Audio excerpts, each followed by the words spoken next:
Welcome to Sholicast, the podcast all about Lolly and Shota, including Not Safe for Work. Sholicast is hosted by me, Hydro, and Dr. X. We're the developers of Insexual Awakening, a straight Shota visual novel game with incest, lollies, MILFs, onesans, and even a femboy character if you play Insexual Awakening 2, our sequel. If you'd like to play our games, you can download them at our official barag at barag.net/cyberhex.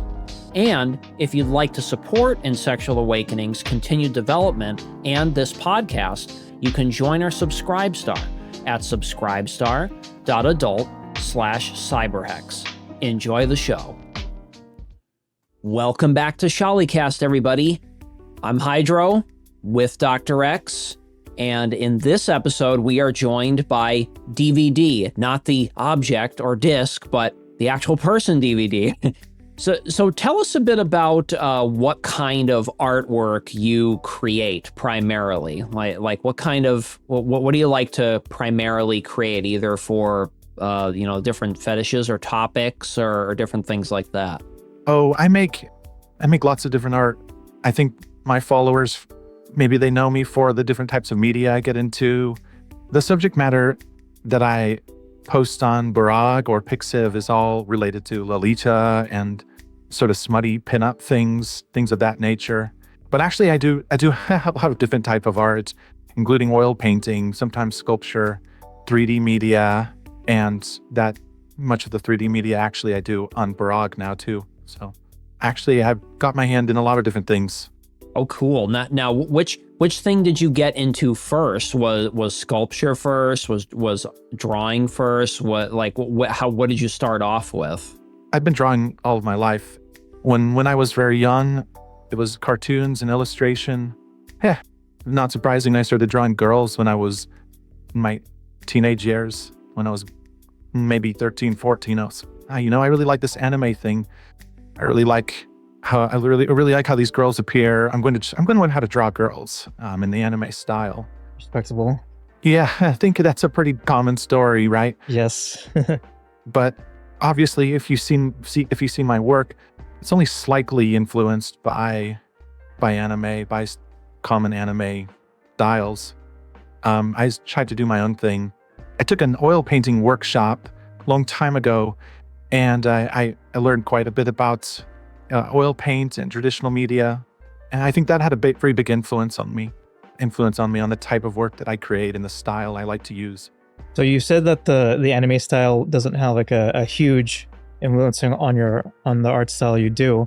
Can you name any kind of other artist or other kind of art style that you think had more influence? That's a good question. So I'm sorry, I'm influenced by the small things. I've never had the notion I should follow an artist and one artist and try to copy them, follow in their footsteps. I like to take bits and pieces of other artists that and just sort of combine them together if I can, if that makes any sense. Yeah, like to make your own style, right? Yeah, and I'm, oh no, this is hard to explain because I'm influenced. Sure, I've definitely influenced by all kinds of artists, but I think artists don't really inform my art as much as the things I observe in my life. Just it all kind of blends together and sort of influenced by other people. I'm influenced by architecture. I'm influenced by events that happen to me. I'm a very open person in that regard. Oh, so when did you start drawing Lolly?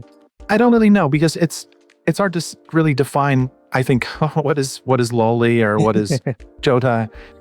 But I think when I was like 19 or 20, I don't want to date myself, but it was a long time ago, right? I'm an old man now.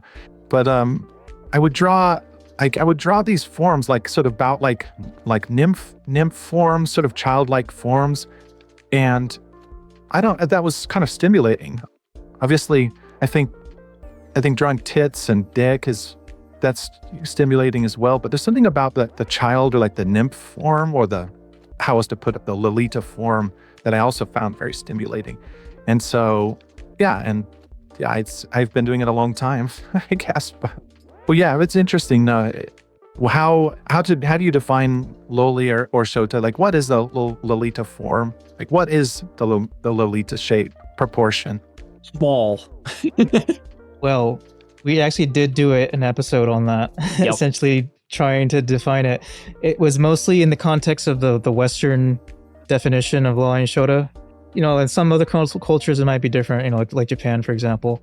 But in our opinion, as we see it, a loli is a prepubescent girl, basically. There's a little bit of leeway or wiggle room where they can be maybe like just started puberty or something. But generally speaking, it would be prepubescent. Right. Yeah. And so I started with Barag in 2020, I think, to 2020.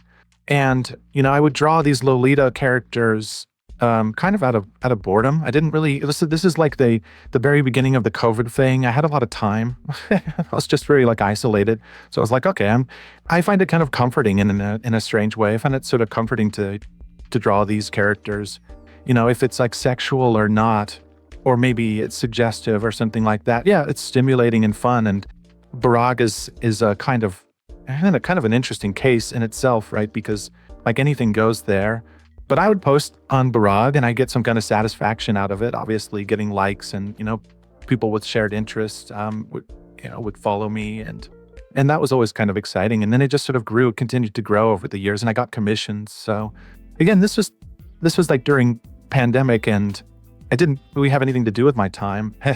And I started posting these things on Barag, and yeah, I got a following. Oh yeah, like as of right now, you have over 6,000 followers. Pretty good. Yeah, and I look, and this is just, yeah, if you're looking at, the Fetty and Pixiv together, of course there's overlap. It's probably all the same people. You know, as I started, I didn't really know what I was doing. I didn't have a plan for it. You know, this is just my sketch pad, or if you might call it. Barag is sort of my gallery, but I don't take it very seriously at all. However, I mean, people still come to me for commissions, and I'm sorry, commissioners, but I haven't been very diligent lately, and I've kind of turned away a lot of commissions. But you know, it's not because of the commissioners, but it's not you, it's me. Okay, it's not you, it's me. I don't really feel that my heart is in it, and I don't want to make any art if I don't feel very inspired. Yeah, I mean, I can understand that. Well, that makes sense. You like when you do like fulfill commission, you want to make sure it's the best it can be for the person who's paying you. Well, there's that, right? And my experience, you know, I've had a lot of great. Actually, I've only had good experiences with commissioners, frankly. Oh, that's good. I mean, the way I do it is I'll draw a sketch first, and I'll show them the sketch, and you know, if they like where it's going, then I'll continue to work on it. The thing is, though, I prefer commissioners who are very open-ended, and I don't ask commissioners to pay up front either. So if it doesn't work out, it doesn't work out, and you know, we don't have to worry about money or it doesn't get too complicated. I say, okay, well, if they continue to ask for changes, I get kind of disinterested. I just say, okay, well, but generally the commissioners who come to me and they say, just do whatever just roll the dice, and those ones I often complete, and you know, they're happy with it. But that's just not the kind of work I'd like to be doing. I'd prefer to have a subscription service, and that way it's kind of up to you whether or not you want to jump on the train or just let it pass. Yeah, looks like you have a fan box. I do, yeah. That's basically that's my cash flow. And yeah, you know, I of course, you know, it isn't for everybody. I have, like you said, I have like 7,000 followers or something like that, and I think it's stupid not to try to sell them something, basically. And I'm going to continue making art, so you know, why not? Why not open a fan box? Why not open Ko-Fi or Subscribe Store or whatever, and try to make a side hustle out of it? Yeah. Oh, absolutely. I mean, take advantage of it. Totally, dude. like don't let it to go to waste. I mean, because the kind of work I do is sort of esoteric and taboo, right? So the people who follow me are, you know, they're really close with what I do, and they're really supportive of what I do, and I really appreciate that. But it doesn't make any sense, really. It doesn't make any sense to do this. It's crazy, but I'm an artist and I'm crazy, so what do you? And I do think there actually is a market for it.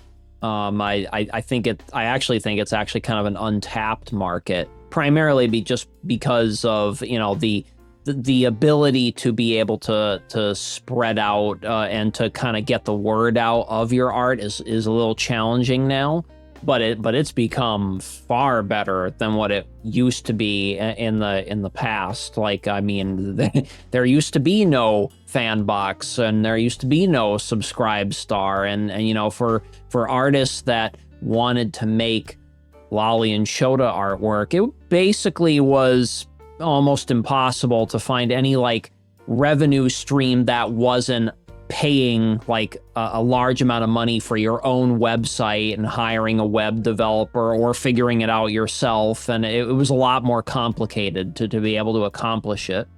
So I think it's great that you had just started doing this just to get, you know, personal satisfaction and just show other people your art, and then you got commissions for it, and you know, people want to actually are willing to give you the delicious dollars to be able to, or whatever currency you're using to be able to, you know, say to you, hey, we just want to see more of what you create, and then that's pretty great when you reach that point. Oh, I get immense satisfaction out of selling artwork. The transaction, it's just very fulfilling, right? To sell something that you've made, something you basically made out of nothing, right? Especially with digital artwork, where you just like organizing some pixels, right? And that's it, really. And you know, to transform that into money is pretty fun. And to be honest, many people who meet me, they're like shocked when I explain I'm an illustrator and I'm a painter, and suddenly the room changes and like, oh, you're not the person I thought you were. This is unexpected. Maybe I don't seem like the type. You know, art is a very, very private thing for me. It's not something I try to wear. You said you wanted to talk about like some technical aspects to the art. Like what technical things were you interested in kind of telling people who are listening who might be getting into art, or maybe people who might be interested in sculpting or doing like these kind of, because we haven't had anybody on yet who has done like sculpting, and I'm assuming you've and oil. Well, maybe we had one person who might have mentioned oil painting at some point, but I don't know if they really dabbled into it a whole ton. So what can you tell us like from a technical perspective about that stuff? Obviously, traditional media is much less forgiving. You don't have as much control, but that's where a lot of the beauty comes from, I think. In the painted image, you have a lot less control than you realize. If you spend a lot of time with digital art, you start to appreciate how much nature comes into effect when you're using traditional media, and how beautiful nature is. And the material itself is very beautiful, and all the physical factors like gravity, light, are going to affect the material in really interesting ways. Yeah, nature is very beautiful. Digital art, you're fighting a computer, basically. You're trying to make it look more natural. You know, computers are very, you know, yes or no. So, so often when you're doing digital artwork, you have to work to make your image look natural. And actually, okay, so probably many people listening also post on Barrage or Pixit or whatever, or our artists themselves. And what I've noticed is very few artists do any kind of post-processing to their artwork. They'll make a sketch, or they'll make a painting, export a JPEG, and then post it on Barrage, right? But actually, it comes down to taste and also design, right? Design is a really, really important thing to consider, because the design of the image you post on Barrage really has an effect on the way people feel about it. Okay, so when I say post-processing, I mean, for example, chromatic aberration is a very popular one, right? And so, like, if you decided before posting onto Barrage to add a sort of chromatic aberration effect, try it. Go ahead and try it. You'll get a very different reaction out of people, and it's really subtle, but I think it really affects the viewer and the viewer's interpretation, or the way the viewer receives your artwork. So to put a little more care into the way your art is presented, it will make you come off as more professional sometimes, or it'll just add something to your art, which will kind of set you apart and sort of position you away from other artists and draw attention to you. When working with traditional media, I don't do smut at all. If I'm going to make an oil painting, it's not going to be something smutty, because there are reasons for this. I think, namely, you have a piece of artwork sitting around your house, right? Okay. And it's like, do you really want this object in your house at all times, right? If it's something pornographic, maybe not, right? And then, when you're using traditional media, you're investing a lot of resources into creating this object, right? So I don't feel like it's worth it. See, with digital artwork, it doesn't cost anything. It only costs your time, really, to make a JPEG, okay? And I think that's why there's such a massive proliferation of smutty and taboo art, is because it doesn't cost anything to create, right? Artists working with traditional media who stick with traditional media, they don't, they're more disciplined and probably more moralistic people. Not they say, I'm not going to make this crap. You're right. This media is, the materials are expensive, right? It takes a lot of time and planning to make a painting, an oil painting, and I'm going to make something that's really, really meaningful to me. But with digital art, again, all it costs is your time. So I think people are more willing to explore crazy, taboo subject matter and put it out there. I saw on your profile at some point that you were making a game called Greenie. Oh, yeah. I made a visual novel last summer. Oh, yeah, that was a fun project. Oh, what can you tell us about it? Oh, I can tell you it involves a commissioner's OC. I kind of like their OC, so I kept drawing her and use characters. And yeah, I've always wanted to make a sort of illustrated story, but comic books are too much work. I felt like visual novel would be a great way to tell a story, with illustrated elements. Yeah, I give it a shot. I stayed up a few nights a week and I wrote this script, and it was a sort of dating sim. And you got these characters, they're in this school, they're in like a Catholic school, and there's this character Greenie, she's a dick girl. All the characters are sort of gossiping about each other, and then you're introduced to Greenie. Okay, there's this character Roger who's showing all of his classmates this porn that's on his phone. This image, I wanted to make a story about this image, about like, it's a little ambiguous what he's showing, what this student is showing the other students of this school.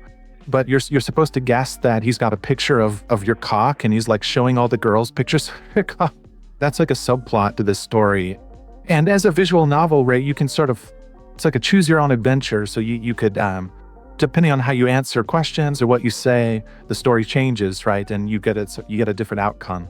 But it's essentially a dating sim. So, you interact with these characters, and what you say has an effect. What you say reveals different, H scenes. That's the gist. That's the gist of it. I was inspired by the film Eyes Wide Shut. I watched Stanley Kubrick's Eyes Wide Shut, and I thought, I've got to make a story like this one, where it's ambiguous, where you don't really know what's happening, but you're sure of it. You're certain of what's happening, but you can't prove it. I really like that feeling, and I wanted to convey that feeling in a story. And again, yeah, I had this image for these funny characters who are gossiping about you, and you meet this girl, and she has a penis, and it's like, hey, it's that kind of thing. Is it completed now? Yeah, well, it's completed. Yeah, so the end, or one of the endings, is like very abrupt. Basically, I just kind of, okay, after the H scenes, I was like, okay, this is enough. This was fun. But it's a cute story, and the animations, some of the animations included in the H scenes are you can see them on Barag. They're pretty neat. I think they turned out really well. It was the first time I tried animating and with this sort of painterly style. Yeah, it looks quite unique. I added a sort of compression filter to it, so everything's sort of pixelated. I did this so that it would, in a way, like, how should I say, like standardize the art, because not very consistent with the design of the characters. So I sort of, what should I say, sort of distorted it with sort of compressed filter, and so everything looks like it belongs in the same universe that way. Nice. Now, speaking of OCs, have you created OCs or like thought of them in your work? Sure. God, I don't even take it as seriously as some of the other artists on Brog, or like earlier on when I started posting on Brog, I thought, okay, well, these are going to be my characters, and I'll just dress them up in different ways, and they all have the same kind of image. But like DVD Chan is the sort of muse or the thrust behind this project. And this character was inspired by like the young girl, like flirty young girls, the flirty young girl energy, Yeah, how else to say it? Sometimes she's Japanese, sometimes she's other ethnicities, It's nothing, there's nothing consistent with what I do. Again, the only thing I take seriously is like the process of making the image. That's something I really take seriously. But the DVD Chen project itself is kind of a mishmash of different media and different ideas. Nice. Is there anything you want to say or advice to give on the process that you undergo for your art? It's a sort of flow state. It's just a way that I can relax and unwind. Often, when I'm making art for DVD Chan, it's like I'm making a painting with 1 or 2 layers, and I'm using one brush. I'm not a very complicated person. I'm a simpleton. Okay, so I open up a blank canvas that's like 4,000 squared pixels, and I just start painting. Some artists, I don't want to like name drop, but like some artists have seen their process and they have like 100 layers. They keep everything separate. They're using all kinds of masks and like different screen layers and doing all kinds of things like, in addition to the post-processing, maybe they're integrating 3D. I'm not like that. I'm very simple. I just start sketching and I think, I like how the sketch is going. I'm going to paint. I'm going to add some color to it now. So I use a paintbrush with like a very heavy smear mode. That's that. Yeah. So you would say when you're doing the process of the image, you prefer a more simple, straightforward thing. Is that because it helps you with kind of your, like you said, your flow? And in other words, if you have an idea or you're thinking of an idea, it's much easier when you've just got 1 or 2 layers to work with? Yeah, that's right. There's nothing in the way. And I just get into sort of tunnel vision and I start putting things down. I work best in that manner. It's more intuition for me. I just do what I do sort of intuitively, and I'm very influenced by the way I used to paint. We used to make oil paintings, and the best way to do it is to just get working. And just get working and work as quickly as possible. Sometimes the image looks more confident. I think if you work very quickly. With digital media, you have like stabilization, but if you're doing traditional media, quick movements look better. They just look better, and they look more confident and decisive, and that's the viewer likes that. Anyway, that carried over into my digital work. That's that quick production process. Yeah. Has working in traditional media like oil painting, do you think that has helped you become more of like when you're working in a digital piece, you have a more decisive, just like, I'm going to do it this way and I'm committing to it, as opposed to, maybe being like, well, I'm not so sure if I want to do it this way or that way. Because like you said, in the digital realm, you can always undo or make numerous layers, things like that. Do you think that doing the oil-based painting in the traditional way of working has actually kind of, you said it did influence your digital work, so is that kind of one aspect to how it's influenced you? Definitely, and digital has influenced my oil painting also, because with digital you can sort of prototype things and you can sort of test things out before you try them. So they help each other, right? All these different media help each other, like help you develop your skills using that media. Everything kind of blends together. I look at that sort of like glass half full, actually, because there are a lot of benefits to working with this media in terms of trying to express what you want to express. Because say for example, the blending modes with digital media, maybe there's some software out that can do this, but most painting software, like when you blend 2 colors together, say blue and yellow, you don't get a grain, you get a gray. Okay, so the digital is kind of a parlor trick that doesn't. It's not like you're actually mixing colors. Yeah, so that's something to think about when you're making digital media. Is that actually, and it can be a kind of a shock. Like when you're using digital for a long time, then you go back to traditional media. Like, oh damn, I made a grain out of these 2. It's really like that. Okay, but in terms of moving decisively, I like to have a mixture, a combination of both. The viewer is looking at this image, and the image is made of decisive brushstrokes and also sort of wandering, kind of laborious strokes, indecisive strokes. A combination of those two, I think, are really neat. I think it comes down to your taste, right? But I like the blend of confidence and bold strokes with gradients and like labor. You know, we can see the labor, like, so for example, like pointillism. Pointillism is a style that just involves putting down dots, right? And all the dots combine to make values and shapes, right? That's labor. That is super laborious, right? You're just sitting there poking this image with your pen or whatever. And in contrast to like a bravura style, which is, you know, like imagine John Singer Sargent, right? Just is all bravura, you know, one stroke. If all it takes is one stroke, you'll just put down one stroke, right? So like a combination of those two in the same image, because the bold strokes lead the eyes in different ways, and the sort of indecisive areas, the sort of laborious areas are kind of like your resting zone, or like that's where you sort of meditate. I don't know how else to say it. That's where you can stop and sort of unwind.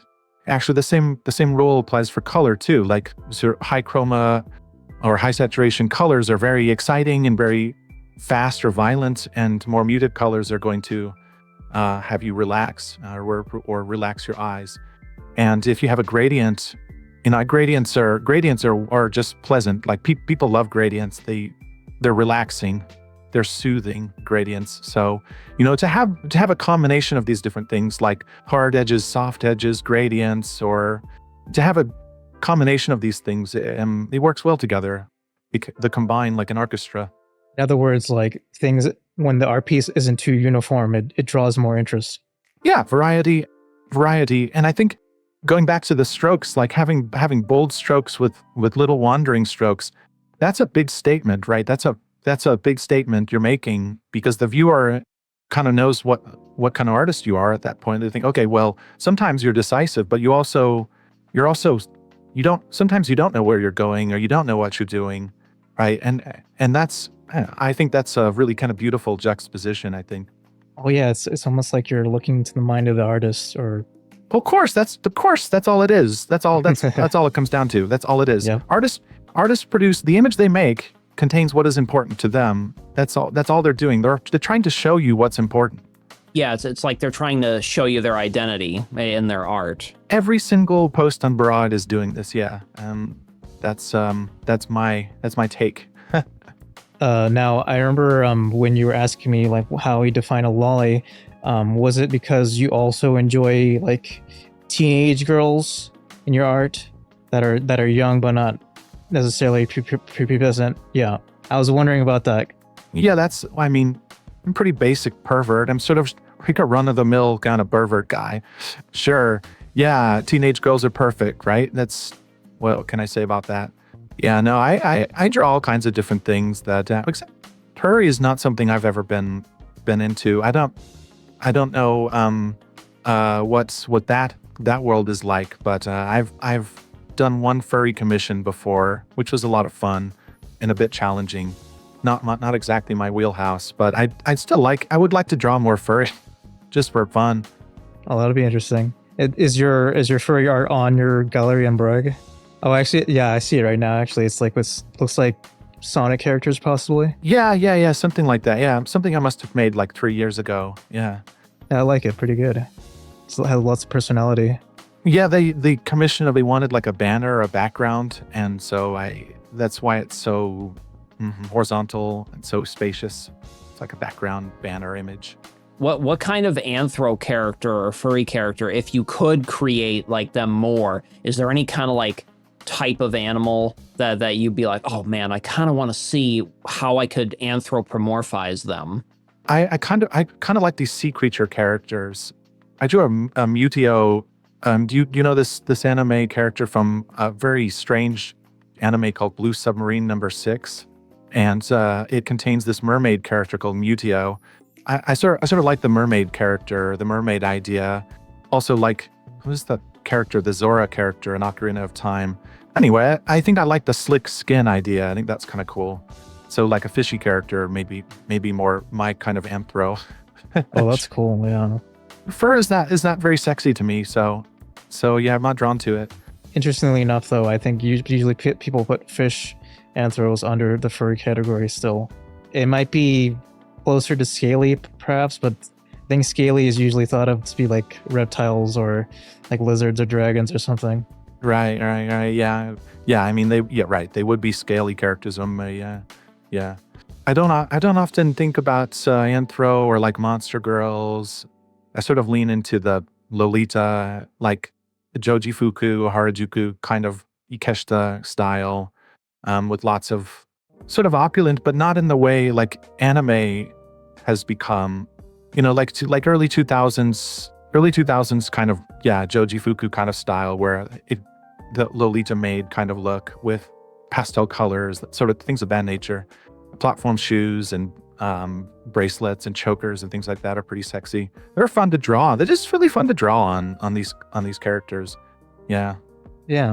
So if people want to find you, like where are your accounts located, like what sites? Barag and Pixiv, and maybe someone else has created an account for me. So else, I don't know. But if you find DVD Chan, it's my brand, and so you kind of know what to expect. A Google search will probably take you to Pixiv. Yeah, DVD Chan.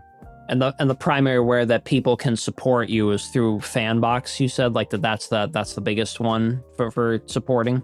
That's right. Yeah, Fanbox. Yeah, I keep it pretty low key. I don't really want to scale this project to where I could get. Well, if you want it, come and get it. That's all I can say. DDD Chan. Well, and is that game Greenie also on your Fanbox?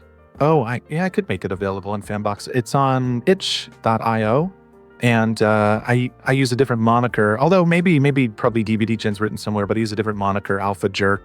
It's like, okay, what's your studio name? Alpha Jerk. Yeah, itch.io. You can find Greenie under a not suitable for work tag. That's certainly not for everybody. Again, I do a lot of different things. Sometimes homosexual, sometimes lowly, sometimes tit girl, sometimes I don't have a one thing that I do. Like a variety of stuff. Yeah, a variety of stuff. Yeah, which is probably going to be more of a problem than anything. But yeah, a lot of people like different stuff too. A lot of people on the brag are people who might be interested in your art. They might like that you have variety and it's not just lollies. Yeah. You might have some older girls. You might have some femboys or boys, whatever it is. No, in general, that's right. Most of my followers, they like what I'm doing regardless. They're just sort of interested. There's more than anything, they're interested in what I'm doing. And I think they're excited to see what comes next a lot of times. That's cool. I'm glad you have such following. Oh, yeah. And I really appreciate it, the support. Yeah. So thank you for being on, DV. That was very fascinating insight to the art process and your thoughts on art, as well as the insight on like what kind of art you make as well. Thanks, guys. Yeah, thank you very much. Great to have you. Yeah, thanks for joining us. Appreciate it.